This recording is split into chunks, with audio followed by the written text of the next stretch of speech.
Hey guys, I'm just rucking over to the park now because I'm going to show you core calisthenics that I do. The difference is I'm rucking over. I got a 50-pound bag on. This is also with 2 pounds on each wrist and 5 pounds on each ankle. The reason for this is my body weight is not sufficient for the type of muscle loading I would like to do today. So I'll need to magnify it by adding some weight. Ergo, the backpack. Plus, it's an excellent way, rucking that is, to train your core via the, of course, abdominals, obliques, spinal rotation if you're walking correctly, and lots of other things. Plus, it improves bone density. But anyways, let's get on to the actual workout. Alright guys, so this first one I'm doing is just part of my warm-up.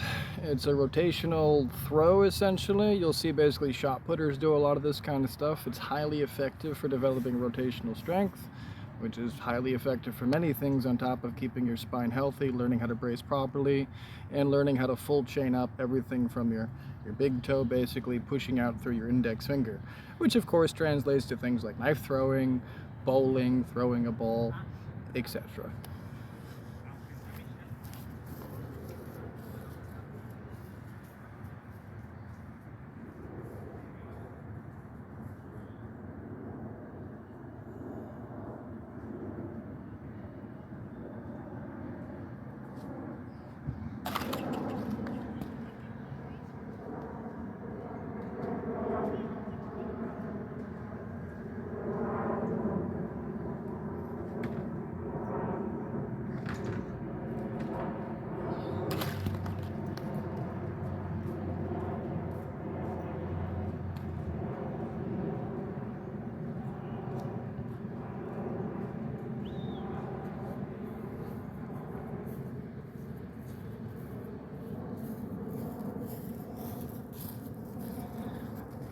I think I need to give you guys a bigger view.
Alright guys, first one followed by the scapular retraction. The first one's going to be decline chest.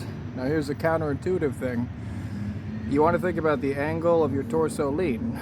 Now if you're doing decline chest properly, you're going to have about a, give or take more than 90-degree angle. And that's because of the way the muscle fibers actually contract, your upper arm going directly to the center of your sternum. So again, keep that in mind when you're doing these. You're going to allow your spine to actually relax. Don't try to hold a perfect plank. It's okay to relax while you're doing these, provided you're essentially bringing your nipples down between your hands. You'll be getting the best bang for your buck. Now, as I've said, my body weight is not sufficient for the type of loading I'm looking to do today. I'm looking for a heavier loading, so I got 50 pounds on my back. Now, this was accomplished by me putting my wrist weights and ankle weights, as well as my 15-pound medicine ball, and then an extra 10-pound bag of sand I got from the volleyball court into my bag.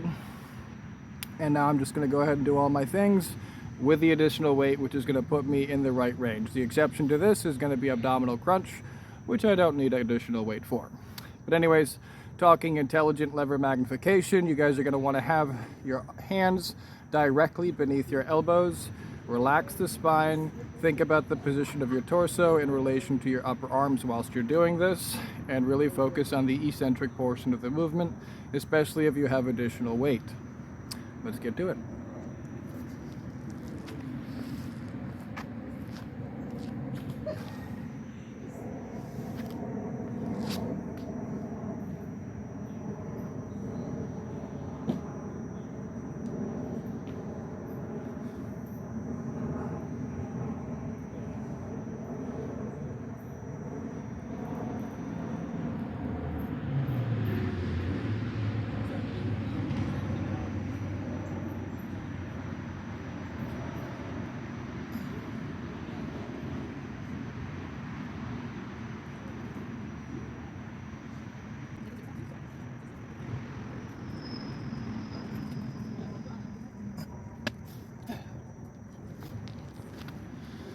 Now the next one I'll be doing is a scapular retraction.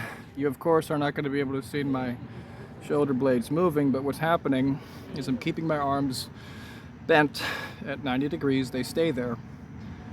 And I'm bringing my shoulder blades or my scapula towards my spine, holding for a brief moment, and then eccentrically, slowly, letting them rotate out and around my ribcage without moving my arms. Now of course, the position of my body, the lean, etc., is going to determine how much load I'm getting. I'll be doing about a 45-degree lean, sufficient loading, and correct resistance curve for this muscle group. And with the additional weight, it's going to be quite challenging. So anyways, guys, try it out yourself. Here's what it looks like. So funny when we were both like, can we just put them in sport mode? So quick. There's another option.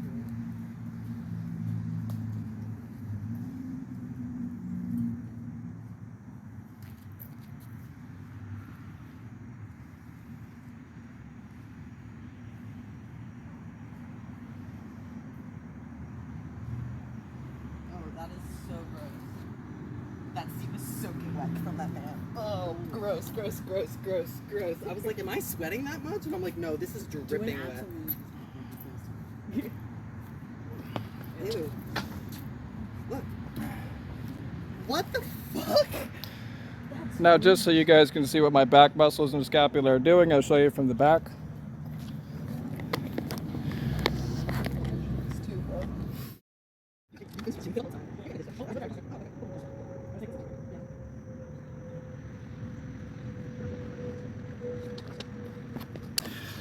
Now this is of course your middle trapezius and your lower trapezius, which do not connect to your arms. So no amount of arm movement is going to help this.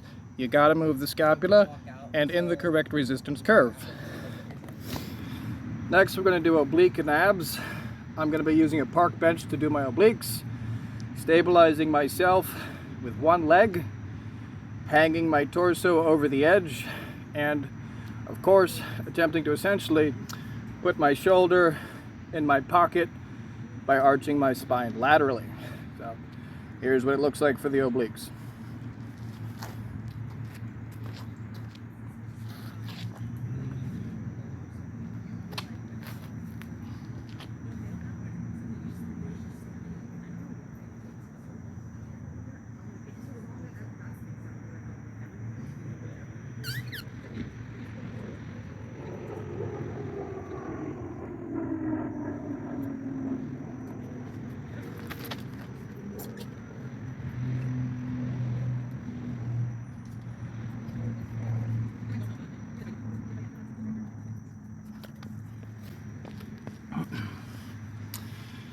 And for the abs, this is going to be a basic ab crunch for me. To make the load heavier, my arms will be behind my head, very relaxed.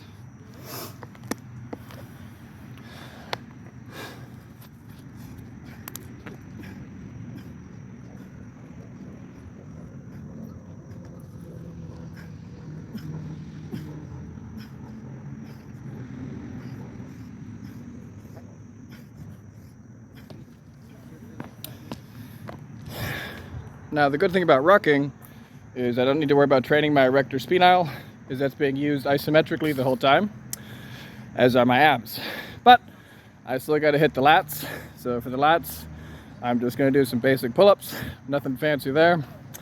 It's just the grip I'm using in particular is going to be increasing the load. That's because I'm going to make sure my hand is directly above my elbows, and when I'm pulling, I'm attempting to pull my elbow tip to my hip, and I'm allowing my lower body to hang naturally and loosely, and my hands will be in the chin up position. So if that sounds weird to you, it's okay. I'll show you what it looks like in just a second, but it's pretty basic. Just make sure that your hand is above your elbow, and then make sure that you are essentially pulling your elbow tip to your hip, and you are allowing your torso to lean forward even as much as 45 degrees. And this is because of the angle of the insertion and origin of your lats, and you're attempting to pull that way in a straight line as much as possible. If this is too much for you, don't stress. You can do basic chin-ups, pull-ups. Just heavily focus on the eccentric portion lowering yourself as much as possible. And if you need to, jump yourself into position and then lower yourself slowly. Remember, this is possible because the eccentric portion of the movement is 4 times stronger than the concentric. Now, what this would mean to you is when the muscle is shortening or contracting, or the bicep is bunching up essentially, that's where it's weak.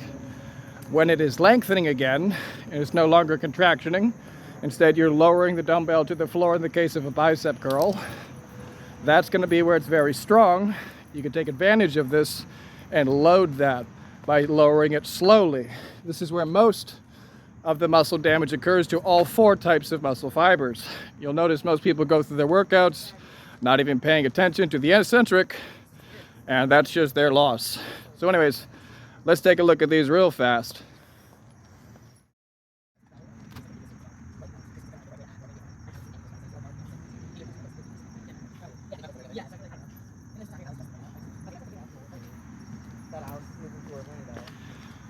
Now you'll notice that when I'm doing these, I'm actually retracting my scapula a bit as well to stabilize myself.